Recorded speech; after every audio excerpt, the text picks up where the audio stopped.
There's a mysterious zone far out in our solar system. It's a region of ice worlds, some solitary, some with moons. Their names may be unfamiliar. Eris, Makemake, Haumea, but they hold clues to all our origins.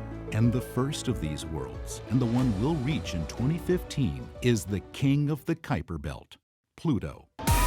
The long journey of NASA's New Horizons mission began in 2006 aboard America's biggest, baddest rocket, tricked out with every conceivable booster. We built a very light spacecraft and bought a very large launch vehicle, and the combination is ferocious. But in some sense, it all began in 1930 with Clyde Tombaugh, 24 years old and fresh off a farm in Kansas, but willing to spend long hours scanning star fields to find a moving point of light.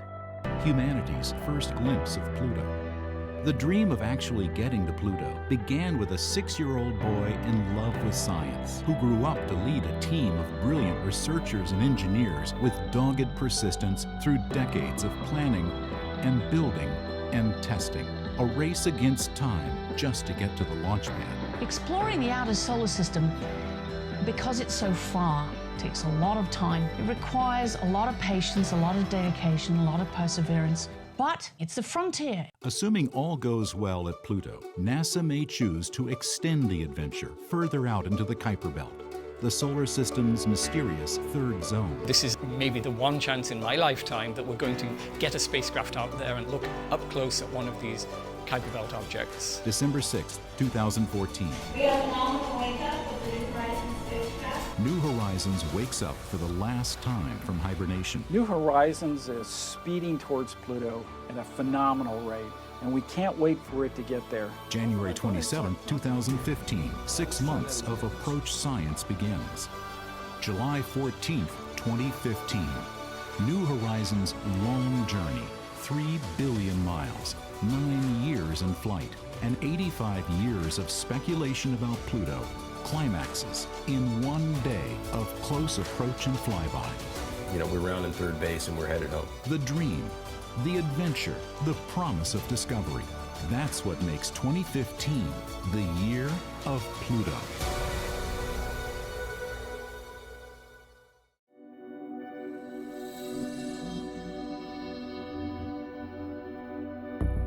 Studying Pluto and its neighbors from Earth is one of the toughest challenges in astronomy.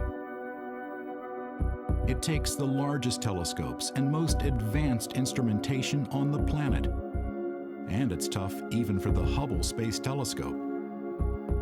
And it takes time, from the discovery of Pluto in 1930 to NASA approving the New Horizons mission in 2001 to arriving at the planet in 2015. It's been 85 years, and time passing is definitely an actor in our story. But it's the combination of human skill, cutting-edge image processing, and sheer bloody-minded persistence that has resulted in the most important discoveries. And that's a tale as true today as back in 1930, when Pluto was first found by Clyde Tombaugh. In 2011, at the SETI Institute near San Francisco, Mark Showalter used Hubble data to discover 2 new moons around Pluto, although he was actually looking for possible rings. Showalter has found rings associated with small moons around other planets. And that was kind of the motivation for checking out Pluto. It's got 2 little satellites.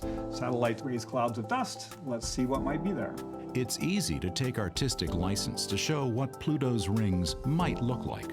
In reality, it's incredibly hard to see faint objects against the dense background star field and the glare from Pluto and its large moon, Charon.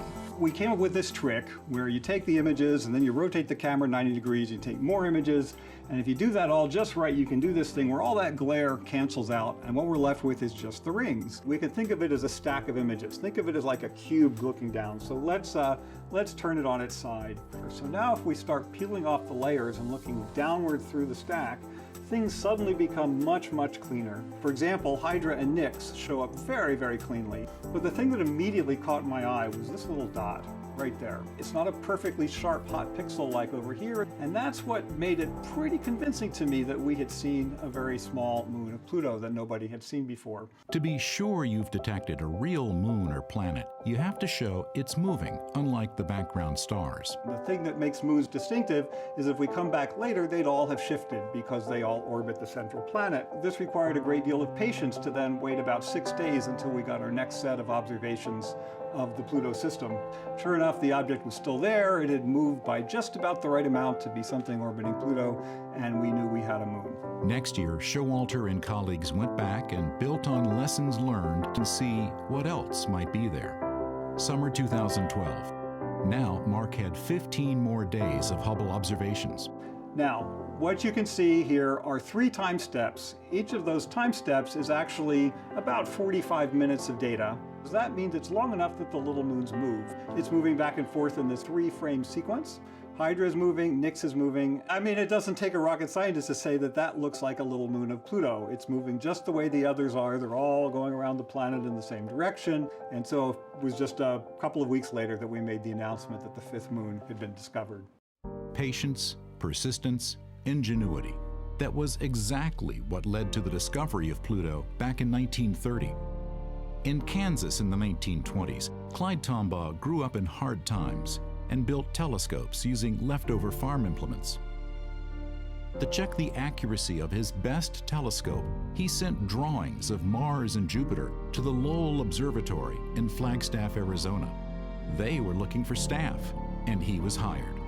Along with observing the stars, he stoked the furnace and shoveled snow. But one assignment made history. Day after day, he'd use this machine, known as a blink comparator, to look for anything in his images that moved.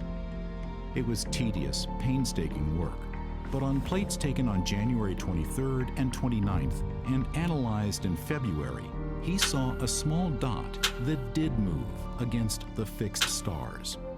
Announcing the results after careful confirmation, the observatory made it easy to find the new planet by adding arrows. This is an incredible work of observational astronomy, and having done something similar but with much more powerful tools, I can really appreciate his achievement. For decades, Pluto remained, more or less, a point of light. But in the mid-70s, Dale Cruikshank and colleagues attached cameras with infrared filters to a telescope at Kitt Peak. Detectors or sensors had been improved, and larger telescopes had become available. Well, we did that work in 1976 and found evidence for frozen methane on Pluto's surface. It was several years later that we found the evidence for the other ices. In 1978, astronomers Jim Christie and Bob Harrington analyzed new plates taken at the U.S. Naval Observatory in Flagstaff. Christie noted an elongation to the north of Pluto. 1 month later, the bump had disappeared. From this and other evidence, they concluded that Pluto, like Earth, had a moon, Charon. From eclipses between Pluto and Charon occurring in the 1980s, astronomers calculated that the moon was almost half the size of its parent body, so large that both objects spin around their mutual center of gravity, outside Pluto. Pluto and Charon were the first double dwarf planet combo discovered in our solar system. Using the basic physics of their orbits and the distance between them, astronomers could calculate their mass and size. Pluto was a little smaller than Earth's moon, about 1,500 miles in diameter, and had only 1/10 its mass. Between 1985 and 1990, astronomers were in luck. As Pluto and Charon orbited their mutual center of gravity, each passed in turn in front of the other. The so-called mutual events allowed astronomers like Mark Bowie to capture the changing patterns of light. Patiently, Bowie created a map of Pluto. Pluto turned out to have one of the 2 most contrasty surfaces in the entire solar system. In the mid-90s, Bowie and Alan Stern used the Hubble Space Telescope to make the first direct images of Pluto's surface. And it's exciting to Mark and I and to our whole scientific team to be able to see this object that no humans really could glimpse as a real planet, as a real object in the solar system previously. In 2005, Hal Weaver and Alan Stern used the Hubble for another close-up look at Pluto and Charon. They discovered two small, dim moons where only Charon had been seen before. Now we know from Mark Showalter's work that there are two more moons, making the current total of 5, and that Pluto is a genuine many-planetary system. From its size and orbit, astronomers estimated that Pluto is perhaps 70% rock and 30% ice. That makes it one of the largest of a whole new class of objects, the ice dwarf planets, making up what's known as the Kuiper Belt. This region is named for Gerhard Kuiper, a leading mid-20th century planetary astronomer. Kuiper suggested that the solar system didn't end with Neptune and Pluto, but that there should be a disk of other worlds beyond them. In 1992, from a mountaintop in Hawaii, David Jewett and Jane Liu found the first Kuiper Belt object. They were using new and highly sensitive CCDs, like the sensors in a modern digital camera. But their technique was essentially an updated version of Tombaugh's work. Take carefully registered images of a patch of sky and see if anything moves against the distant stars. This one, QB1, did just that. It was only a few hundred kilometers across, 10 times smaller than Pluto, but still huge compared to a comet. Since then, teams of astronomers have found around 2,000 KBOs. Informed by cutting-edge astronomy, but with a fair dose of artistic license, let's take a trip through this third zone of our solar system.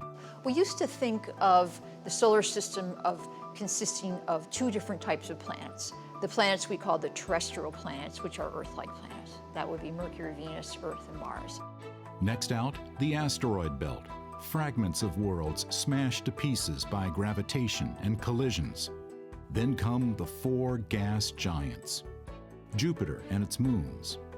Saturn with its magnificent rings. Uranus, also ringed. And Neptune. And then Pluto was this kind of, odd guy out. It was this little object at the edge of the solar system. And then when we found all these other Kuiper Belt objects, this is kind of almost a third type of object. So for the first time ever, we'll be able to fly by a brand new object, an object that's been forming for billions of years, and understand what outer parts of the solar system are all about.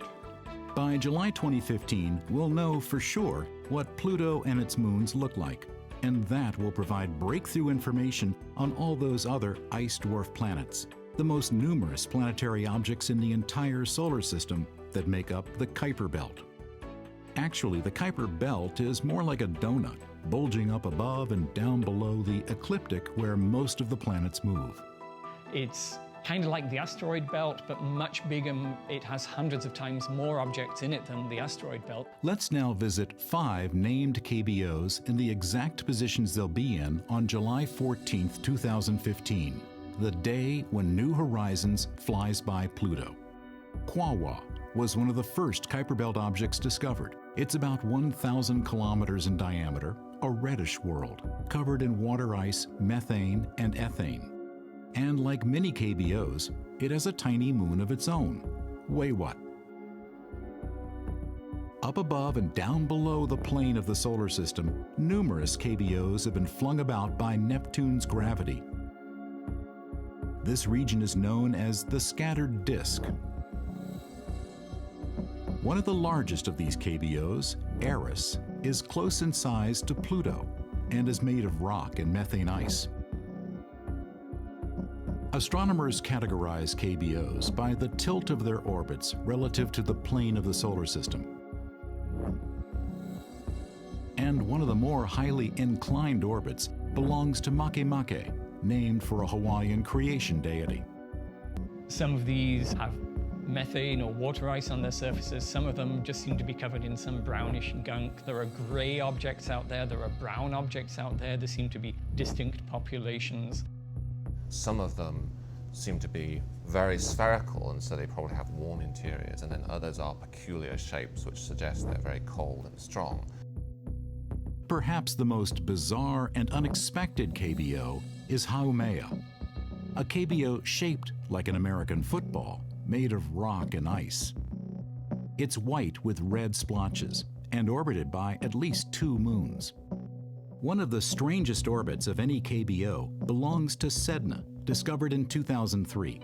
Its orbit is the most eccentric of any KBO now known, bringing it as close as 76 AU to the Sun, but then carrying it outward to 936 times the Earth-Sun distance.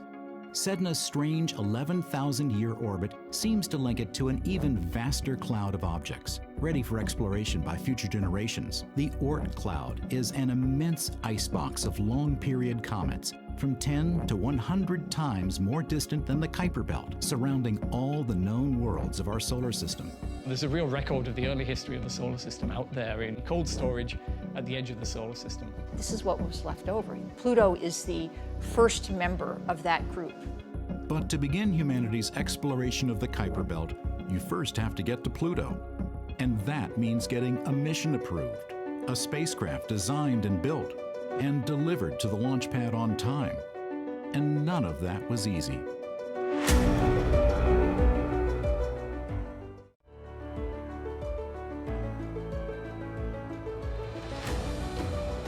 "2015 may be the year of Pluto, but getting there has taken many long years of effort. And for New Horizons, there's a date when things got started: 1989. It was the year when George Herbert Walker Bush became president and the Berlin Wall fell. Far from Earth, it was also the year when NASA's Voyager spacecraft flew by Neptune and returned the first images of its moon, Triton. Hairstyles of some New Horizons scientists were very different, but for them, May 5th, 1989 was a most important date. That's the day that I marched into the then Division Director for Planetary Science at NASA headquarters, Jeff Briggs, as a graduate student, and asked him why we aren't studying the mission to Pluto. And he responded, "Because no one's ever asked me before. That seems like a brilliant idea. Why don't we do that?"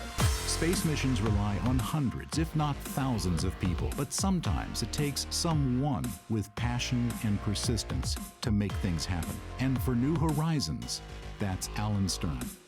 I was interested in this when I was a boy, so I've been somewhere between in the groove and stuck in a rut for 40 years. There'd been some thought about sending one of the twin Voyager spacecraft past Pluto to complete the exploration of the known solar system. But in the 70s, the scientific establishment wasn't convinced Pluto was all that interesting. Young grad students like Alan, Mark Bowie, and Fran Bagenal thought differently. Back in, about late 1989 or so, there was a bunch of us who were really keen to go to Pluto. And the thing that drew me to it the most was the fact that we knew so little. Here's the frontier. So it was a bit of an opportunity for young people to come in and say, hey, where are we going to go next? What's the next great frontier that we should go explore? And it was clear, out to the Kuiper Belt. Alan, Fran, Mark, and a small band of enthusiasts became known as the Pluto Underground. So we realized to make this happen, we had to get together and campaign hard to make the case to go there and explore this little planet with all its moons.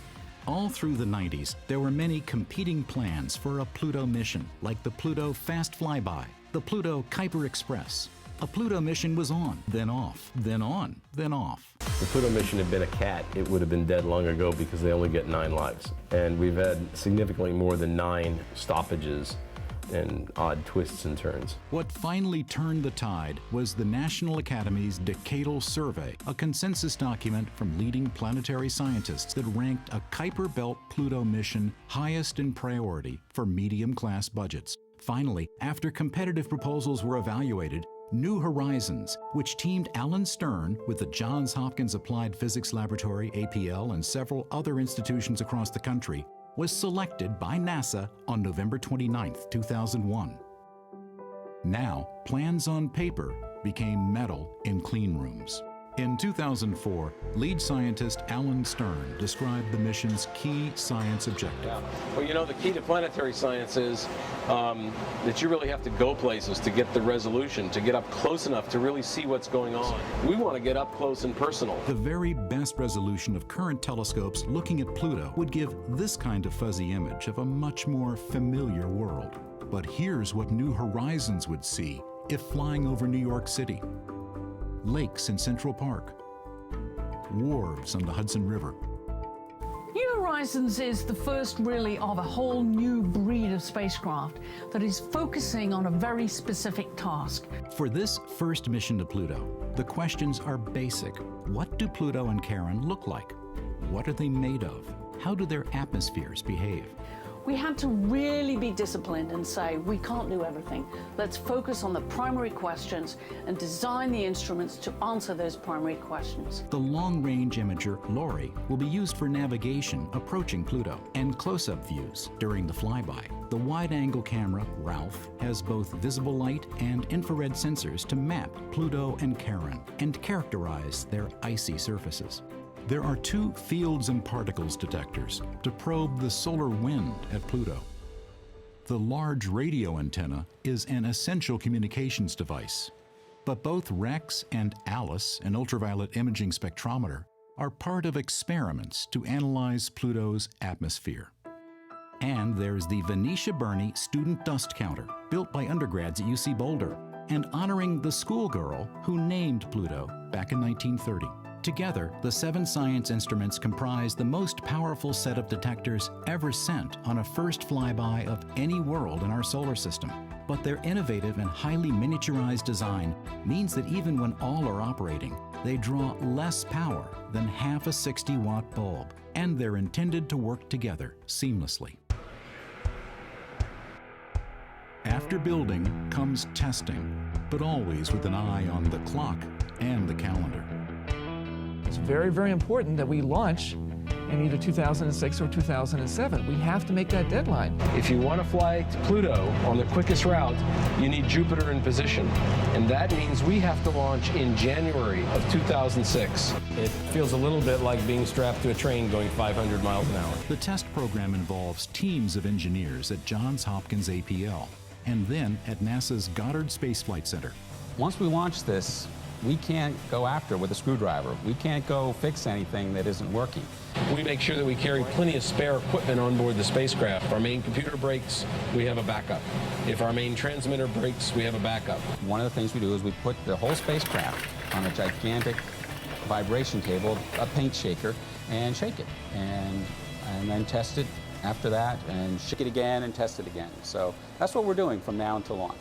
Along with testing the spacecraft, New Horizons needs to train and test its human operators. And for a mission planned to reach Pluto in 2015, it's important to have young people on board early, so they'll be around at close approach. It's good that we can do that, so they will have both the time, the focus to stay with the mission over this long period of time.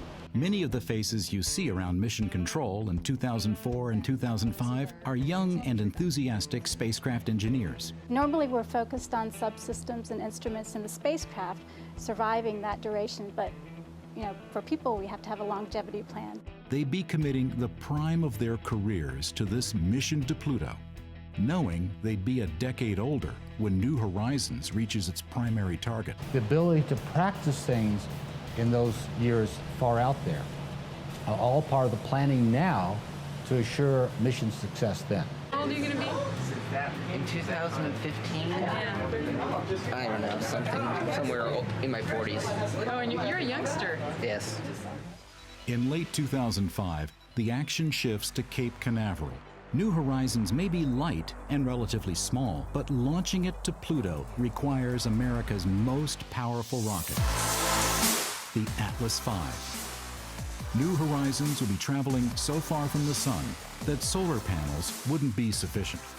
So the Department of Energy delivered an RTG that would power the Pluto mission by turning heat from the radioactive decay of plutonium into electricity. Working round the clock, they arrive at Pad 41 before dawn. On behalf of NASA and the entire New Horizons team, Stern wanted to be the last to bid the spacecraft bon voyage before closing up the hatch. On January 19, 2006, after 17 years of planning, building, and testing, a picture-perfect launch that thrilled onlookers in Florida and the mission operations team back at Johns Hopkins in Maryland. We have ignition and liftoff of NASA's New Horizons spacecraft on a decade-long voyage to visit the planet Pluto and then beyond. Despite immense technical and timetable challenges, the mission had made its window and was on its way. New Horizons' velocity at launch was the fastest ever, traveling almost 60 times faster than a jetliner. In just 9 hours, it passed the orbit of the Moon. Apollo had taken almost 10 times that long.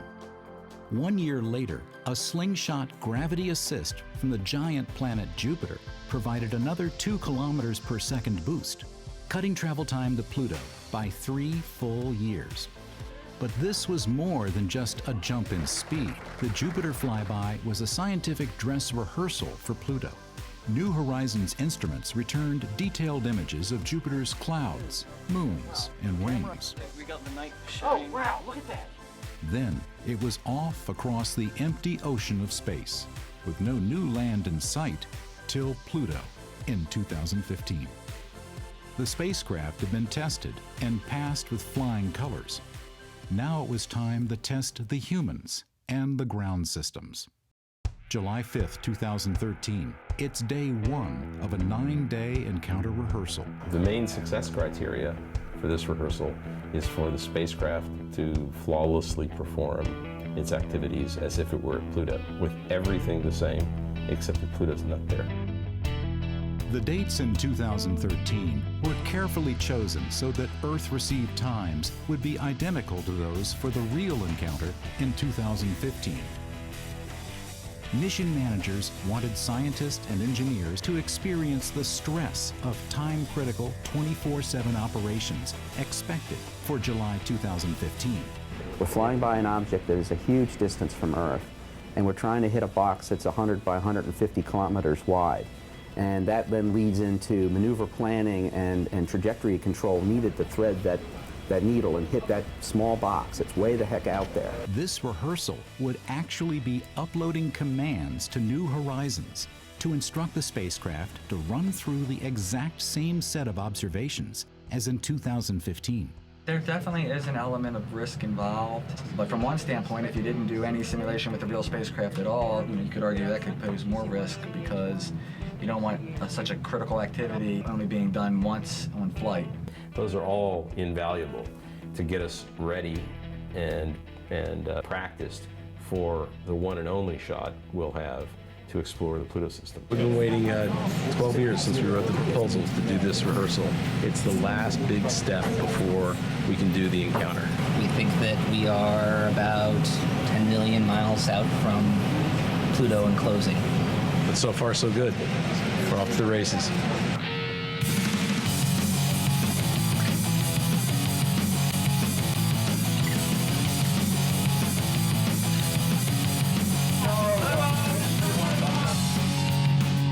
Today is our 2,724th day in flight. This has been a long time coming, literally. I only want to say thanks for all the work. Let them eat cake.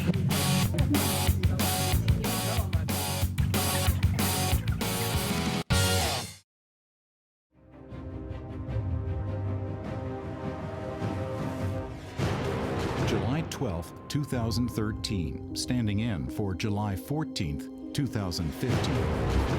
This is it, a minute-by-minute simulation of Encounter Day. It's make or break.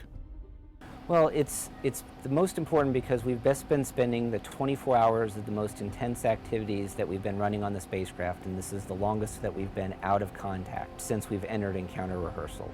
This may be a rehearsal, but New Horizons has been firing its thrusters and spinning in space, identical maneuvers to those planned for 2015. On Encounter Day, the spacecraft will be too busy taking data to send back images. That's why its first simple "I'm alive" message will be so important. Sometime within the next minute, DSS 43 should lock up on the signal.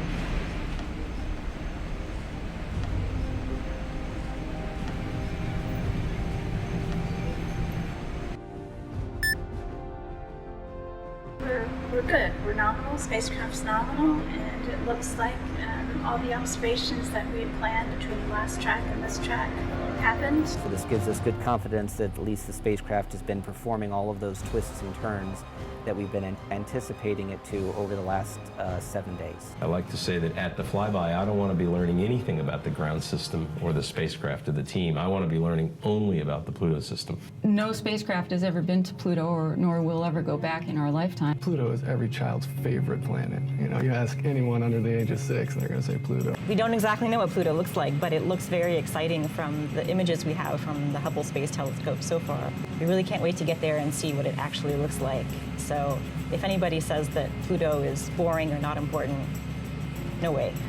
Before New Horizons arrives at Pluto, most everything we think we know about the planet and its moons is up for grabs. Virtually every place we've sent a spacecraft on a first reconnaissance mission like this, that we find out that our Earth-based notions were flat wrong. So I'll tell you what we expect, but before anything, what we expect is to be surprised. From the 1990s through today, Stern has been consistent in avoiding speculation. You get the same answer everybody's gotten from me for almost 20 years. I don't make predictions, except for one. My best guess is we're going to find something wonderful. But in the final months leading up to the July 2015 encounter, it's hard for most humans not to imagine what we'll see. Many planetary scientists, like Paul Schenck, base their expectations on what we saw when Voyager 2 reached Neptune, and specifically as it flew by its moon, Triton. Voyager was a 10-year-long exploration of the outer solar system, and every time they got to a planet, it was basically the first time anybody had really seen those bodies. So when they got to Jupiter, they were greeted with enormous surprises. The erupting volcanoes on Io were just completely unexpected.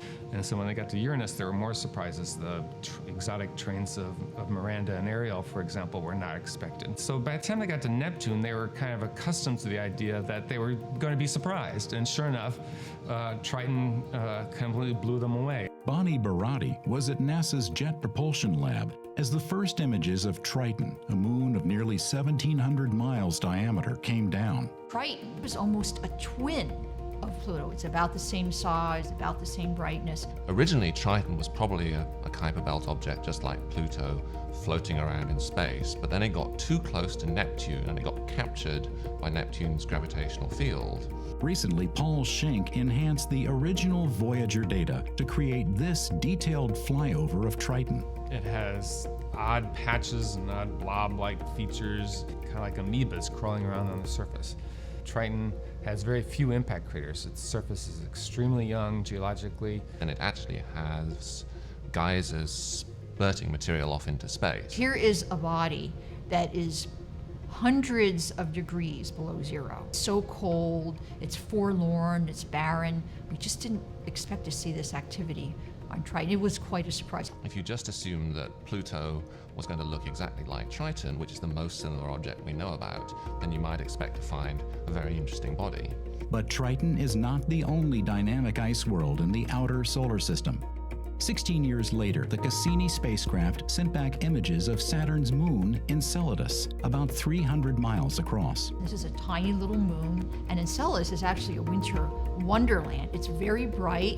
It reflects almost all the radiation that falls on it, and it has these huge ice volcanoes spewing out from its south pole. And Enceladus is continuously giving off puffs of water vapor, and so if you start to see puffs of water vapor coming off Pluto as New Horizons gets closer, that would be exceedingly interesting. But what forces can power volcanoes in the deep freeze of the outer solar system?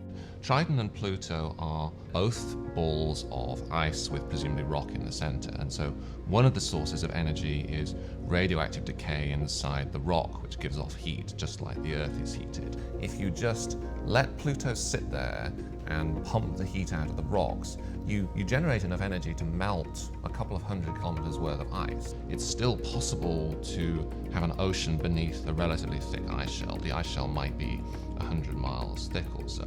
Over billions of years, the ice shell gets thicker and thicker and thicker as Pluto cools, and as it does so, it squeezes the water underneath, and if you squeeze the water too much, then it may well actually create fractures and the water could jet out to the surface. When you're going out to the edge of the solar system, you kind of have to expect some surprises, and we're going to see them at Pluto as well. Just as Triton and Enceladus were mere dots before spacecraft reached them, until now, Pluto has been an astronomer's planet. That's about to change. We are going to start off as astronomers, and we'll be using astronomical tools to try and sharpen up our images and pull every last little bit of detail out of these fuzzy blobs. We gradually turn from astronomers into geologists as we get closer and it becomes a real world. Jeff Moore was in the room at JPL as those Triton images came down, but he also enjoys field work and thinks we'll recognize some similar planetary processes at work on Pluto as back on Earth. So I'm a geologist, and although we don't expect to see oceans on Pluto, there are common processes which operate on this planet, which are likely to operate also on Pluto and its moons. While the scales are very different, erosion shapes landforms here on Earth and all across the solar system. There are these little finger-like projections that are formed by the process of erosion, where wind and water have sculpted this landscape by taking advantage of small differences in the strength of the original rock, creating large, huge, fantastic landscapes, such as on Jupiter's moon Callisto, and we can anticipate that we may perhaps also see landscapes like this on Pluto and its moons. Pluto's 248-year orbit is more eccentric than our solar system's terrestrial and gas giant planets, greatly varying its distance to the Sun. But it's typical of many other objects in the Kuiper Belt and newly discovered planets around other stars. That, plus its highly angled polar tilt, combine to produce strong seasonal effects. In fact, the seasons of Pluto are amongst the most extreme of any seasons on any world that we know of orbiting the Sun. And those extremes may be one reason why its surface is also extremely contrasty. Pluto is perhaps the most intensely bright and dark place that we've seen in the solar system. This dark surface collects more heat. It warms up like asphalt does on a sunny day here on the Earth. And if there were frost that had settled on this dark surface, they're being heated up and driven off, and the transportation of this material could also be creating wind. So you might see small dunes oriented along the periphery of the dark surface, showing this process in action. For planetary scientists, color can be a clue to the composition of surfaces that can't be sampled directly. On the Earth, these kinds of colors from red to dark gray are generated entirely by the presence or absence of rust. On Pluto, we see also these same ranges of colors from gray to bright white to yellow to red to black, but there it must be due to a completely different process. At NASA's Ames Research Center near San Francisco, longtime Pluto researcher Dale Cruikshank and postdoc Chris Matarese conduct experiments to see what processes might create the colors we see on Pluto, starting with gases like methane and nitrogen and the extreme low temperatures we know are found there. In our cold chamber, we can produce a thin film of ice and then after that expose them to a beam of electrons, which are charged particles, comparable to what comes in to Pluto's surface from space. We find that when we shine ultraviolet light or electrons on simple molecules, before too long the simple molecules are broken apart and by natural processes they reassemble into more complex chemicals. So far the colors we make in the lab from irradiating these ices is fairly close to what we see on Pluto. There are tones of yellow, light brown, up through fairly dark red. And if we carry the processing by ultraviolet light to an extreme degree, the material actually turns black. And this is almost the color of pure carbon. Seeing how radiation transforms simple ices into complex and colorful organic molecules should help interpret the close-up views of Pluto's surface that'll be sent back by New Horizons. Color translates to the duration of the exposure of these otherwise colorless ices over a year, 10,000 years, 10 million years. That may in turn tell us more about the nature of the exposure of Pluto's surface, and even the age of Pluto's surface. Dale Cruikshank began observing Pluto back in 1976. Now, 39 years later, he's ready for its close-up. We can say that Pluto is chemically active, chemically dynamic. We don't know yet if it's geologically active and dynamic, but that's what New Horizons is going to tell us. We've been surprised in that way before as we've passed other planetary bodies that we had thought were totally cold, dead, inert worlds, and find that there are geysers, there are ice flows, there are cracks, and all kinds of evidence for geological activity. I can still remember the first time I saw Pluto in a telescope, and it was just a little dot that you could barely see. It will be amazing that within a period of hours, it will be transformed from this tiny dot that I studied as an astronomer to this huge geologic world that will be able to see volcanoes and faults and ices and mountains and craters. I mean, it'll be truly an amazing experience to see it transformed. So, from sophisticated lab experiments, from exploring other worlds, and from applying insights from terrestrial processes, what should we expect when we get to Pluto in July 2015? But the only thing that would surprise me would be if we turned out not to be surprised. But enjoying the scientific surprises to come means avoiding dangers on the last few million miles to Pluto. That's next.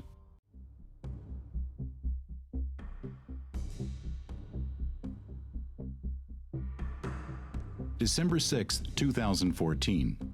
In Mission Control, Alice Bowman and her team wait to get confirmation that New Horizons has exited what's called hibernation. For 2/3 of its 3 billion-mile journey, most spacecraft systems have been turned off, saving wear and tear on the science instruments. New Horizons sends a simple signal once a week just to say, "I'm still A-OK." Alice's team has a unique way of showing spacecraft status. When New Horizons is hibernating, their bear mascot is safely asleep. When the spacecraft wakes up, they put on its party hat. If all goes well, this will be the 18th time spacecraft and bear have woken up. But December 2014 is different. VIPs from NASA are on hand. 2 film crews document the action as Alan explains the benefits of hibernation. It lowers our cost because we don't need to have people babysitting the spacecraft 24/7. Outside interest in New Horizons is building. If all goes well, New Horizons will stay awake, flying by Pluto in July 2015, and then returning data until October 2016. Copy that. Thank you, GNCs. Tonight, data trickles in, and Alice has to wait to be certain New Horizons is fully awake. We should be getting it momentarily. It should be any minute now. It's like watching paint dry. I figure if I stare at the screen hard enough.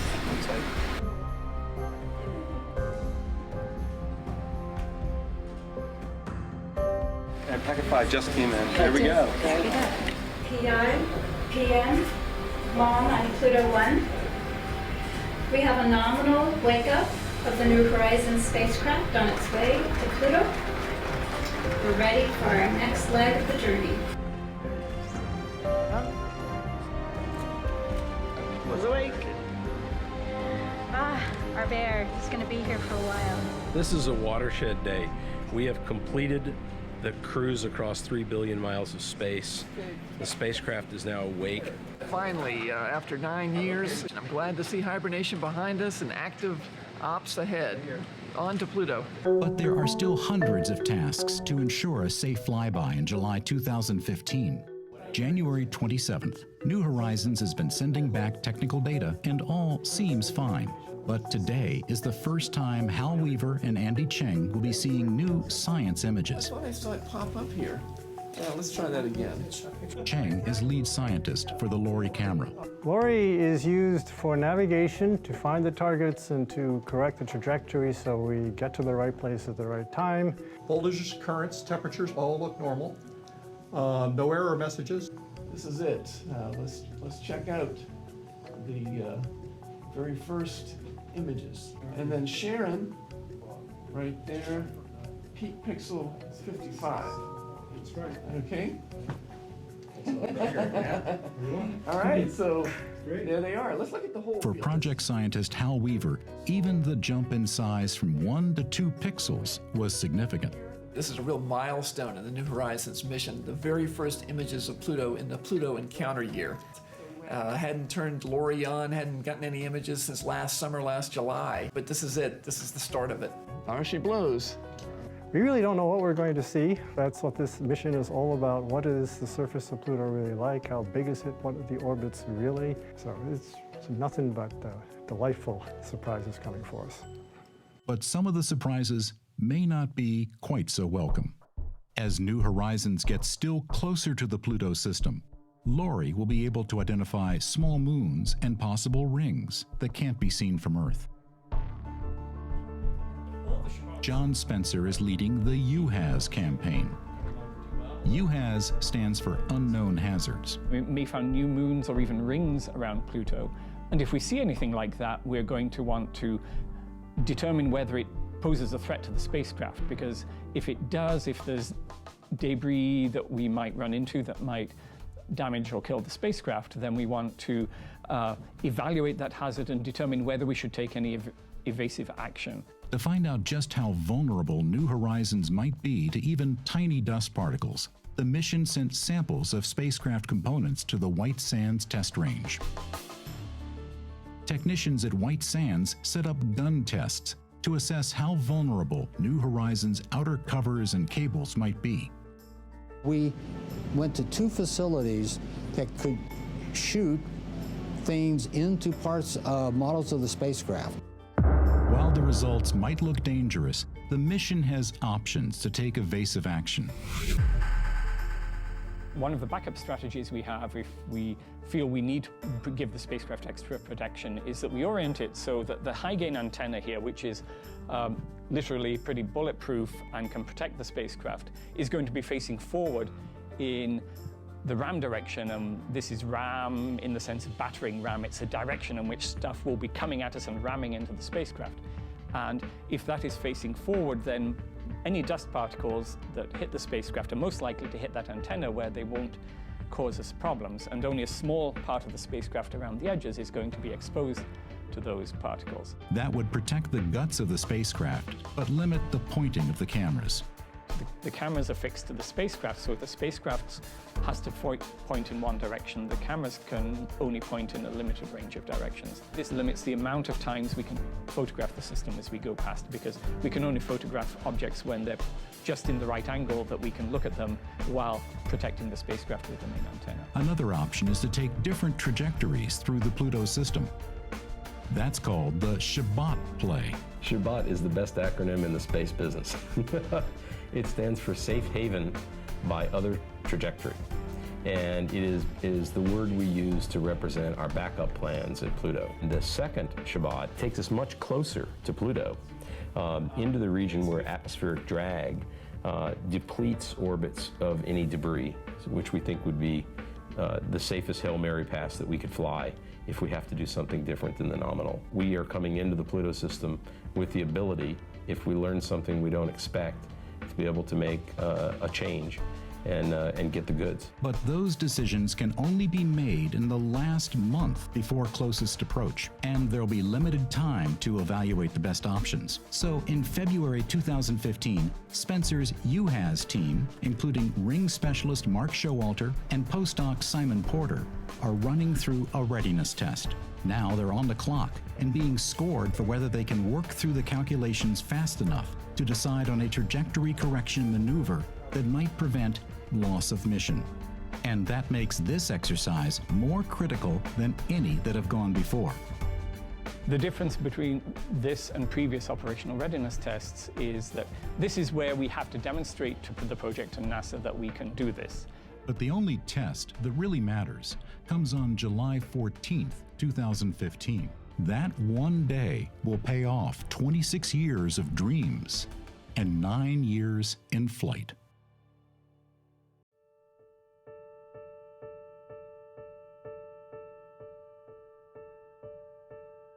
For the science team, the Year of Pluto began with another meeting to review the latest data on the Pluto system and to hear updates on how the spacecraft was performing. Mission manager Glenn Fountain, who'd been with the project from its start, summarized remaining risks. Red boxes are possibilities that could kill the mission.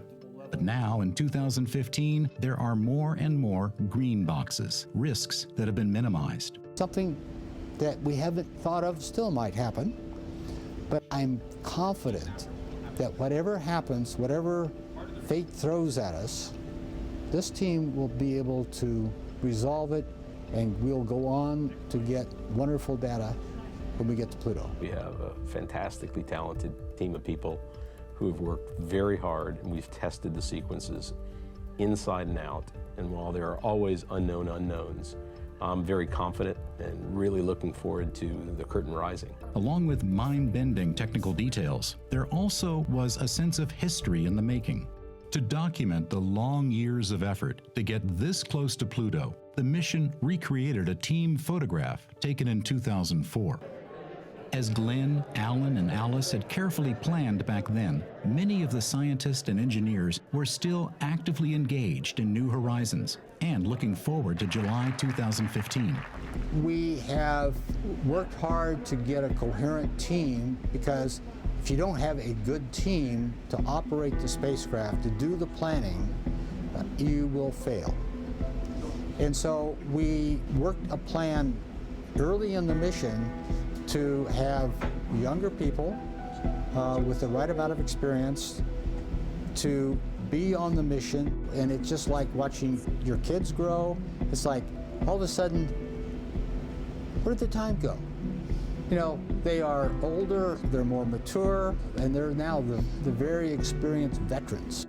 But the hard work of mission planning was by no means over, even this close to Encounter Day. While exploring Pluto in 2015 is exciting in itself, New Horizons was recommended in part as a mission that might continue on, farther out into the Kuiper Belt.